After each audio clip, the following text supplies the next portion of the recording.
Assalamualaikum warahmatullahi wabarakatuh. Assalamualaikum. Buya, saya sebagai istri simpanan selama 1 tahun terakhir ini, belakangan saya mulai berharap untuk diakui sebagai istri yang seharusnya.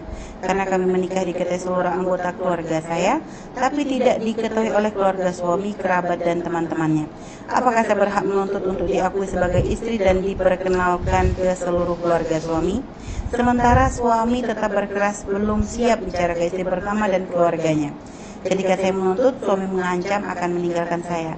Bagaimana saya menyikapi ini, Buya, dan bagaimana pernikahan saya di mata negara dan agama? Pernikahan asalkan terpenuhi syarat-syarat atau rukun-rukun pernikahan, ada saksi, ada wali, kemudian ada akad sah. Cuma di saat Anda menjadi istri kedua, kemudian Anda menuntut, gini loh ya, Anda harus komitmen dong, sesuai dengan waktu Anda menerima lamaran dari suami Anda itu seperti apa. Kalau dari awal memang Anda siap untuk disimpan semacam itu, Anda harus menjaga dong. Karena mohon maaf, kami tidak bisa menyalahkan suami dalam hal ini. Sebab suami itu berani menikahi biasanya karena sang istri sudah mendahului membuka, nggak apa-apa bang, saya disimpan juga nggak apa-apa.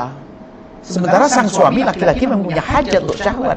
Dan dia serius ingin menikah benar, cuman dia tidak berani rame-rame. Karena itu tadi mungkin istrinya menghargai istrinya dan sebagainya.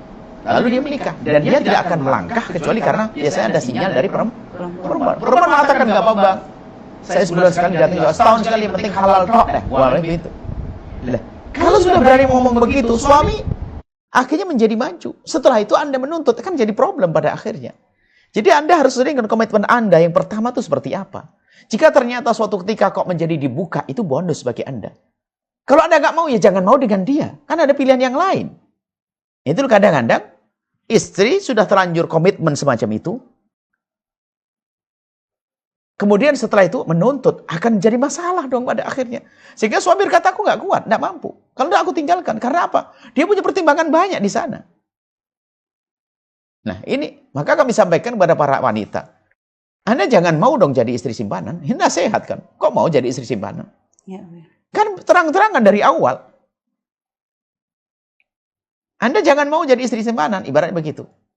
Tapi saya berharap sesuatu yang lain mungkin karena dia orang baik ini. Oh ini lain cerita. Anda punya pandangan yang lain. Maka harus Anda dengan pandangan Anda ini. Jangan berubah setelah 1 tahun Anda menuntut. Ribut dong jadi permasalahannya. Suami Anda jadi berat. Bahkan bisa jadi seorang dengan menjadi istri simpanan, karena mungkin gini loh ya, Anda seorang wanita, hajat Anda misalnya, jika seorang wanita itu hajatnya 5, umumnya wanita punya hajat 5, pengen pasangan, status, anak, nafkah, segala macam ini, mungkin 5. Tapi ada orang nggak butuh 5 loh ya. Ada orang nggak butuh 5, saya anak sudah punya misalnya. Saya rezeki juga ada kok. Saya hanya pengen mohon maaf urusan pribadi saya. Loh, maka kalau seperti itu dia, cara memilih pasangannya pun, saya tidak perlu status juga kok, ibaratnya begitu. Karena apa? Saya punya anak dan sebagainya. Anak saya juga tidak senang, tidak pengen tahu kalau saya menikah lagi dan sebagainya. Tapi anak saya mengizinkan saya nikah sembunyi saja, siri lah bahasanya. Loh, bisa saja orang semacam ini. Jadi Anda pun juga jangan mencaci orang yang mau dinikahi dengan nikah siri. Karena bisa saja alasannya benar dalam hal ini.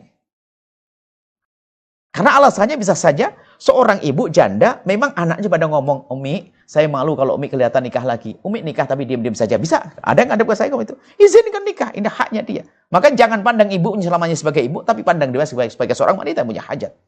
Nah, di saat seperti itu maka, kalau memang Anda tidak mau dari awal dong, jangan Anda menjerumuskan seorang laki-laki agar menikahi Anda, setelah menikah Anda menuntut. Anda bikin masalah itu. Anda punya prinsip dong, dari mau saya nggak mau. Maka ada orang biasanya datang pada kami, Buya, saya akan dinikahi seseorang jadi istri kedua. Kamu siap? Apa persyaratannya? Tapi saya gini. Termasuk nggak usah diekspor. Sepanjang waktu loh ya kamu harus siap. Kita begitu, kita pahiti dari awal. Ya. Kalau sudah diam, ya sudah. Kalau memang kuat, ya silahkan. Karena mungkin Anda tidak perlu status. Anda hanya perlu mengkon nafkah. Seperti kita menemukan ada seorang, sampai hari ini dia 40 tahun menikah siri, tapi dia bahagia. Kenapa? Nafkah dicukupi.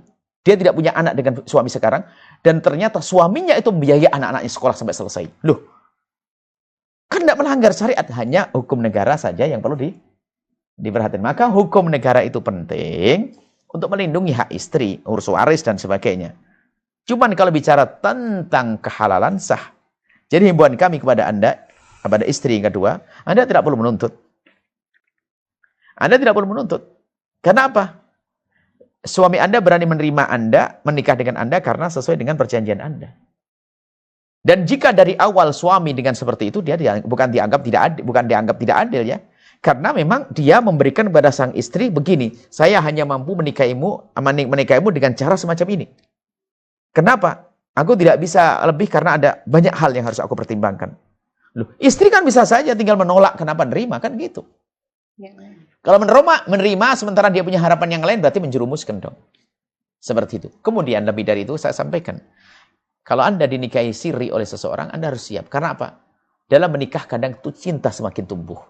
Dulu ia mau didatangi sebulan sekali. Tapi setelah berjalan 1 tahun, nggak mau. Menjadi sebulan dua kali. Dan terus berkembang itu. Dan Anda harus tahan. Sekuat apapun cinta Anda harus bisa menahan agar suami Anda tidak merasa gelisah dan capek dengan itu semuanya.